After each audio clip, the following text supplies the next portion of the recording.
Hello, my name is Logan Sanders, and I'm from Nashville, Tennessee. I am a computer science major at Tennessee Tech University, located in Cookeville, Tennessee.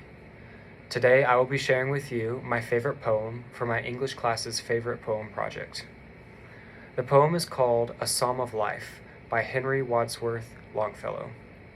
It is a poem regarding the purpose of life and how one should handle the sorrow and struggles along the way. The poem reads, "Tell me not in mournful numbers, life is but an empty dream. For the soul is dead that slumbers, and things are not what they seem. Life is real, life is earnest, and the grave is not its goal. Dust thou art, to dust returnest, was not spoken of the soul. Not enjoyment and not sorrow is our destined end or way, but to act, that each tomorrow find us further than today. Art is long, and time is fleeting, and our hearts, though stout and brave, still, like muffled drums, are beating funeral marches to the grave.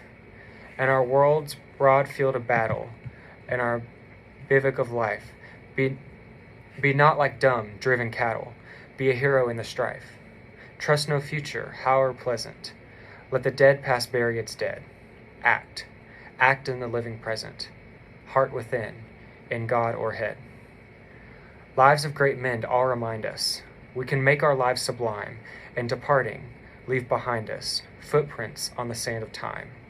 Footprints that perhaps another sailing or life solemn's main, a forlorn and shipwrecked brother, seeing, shall take heart again. Let us then be up and doing, with a heart for any fate, still achieving, still pursuing, learn to labor and wait." Now, Longfellow was born comfortably in Portland, Maine in 1807. He was a proficient student of languages, and after traveling Europe, he wrote language textbooks.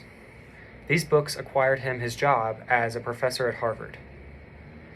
In this poem, Henry Longfellow begins by making a claim that life is not measured in numbers and figures, whether that be an examination of years, accomplishments, or any measure by which one can count. And the rest of this poem is him proving that notion. Personally, I am like my mother. I am a perfectionist, logical thinker, and I have fallen victim to being obsessive over my future and success. I grew up in a school and a community that required high performance, and as a member of this younger Gen Z generation, I have seen how almost every aspect of our lives is measured in numbers. Our grades, our age, our attendance, testing scores, admission scales, scholarship ranking, assets, debt, number of awards, number of failures, records and reports. The list goes on and on. We are numbers.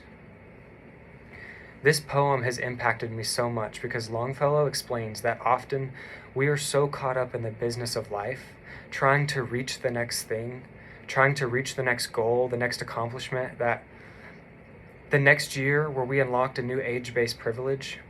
And while we base our days off these things, the goal of life is not to get to the grave. There is no level up and redo at the end. This is not a game. And so Henry Longfellow reveals that no matter what death brings, the soul will never be destroyed. And because of this, it is important to do all one can in life to make one's situation and that of others better. This is why the poem is deserving of being an anthology. It is Longfellow's confident belief, and it applies to each of us centuries later. It is beautiful, universal, and applicable.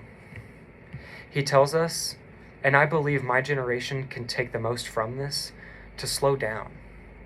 Live for the day and for who you can impact for the better.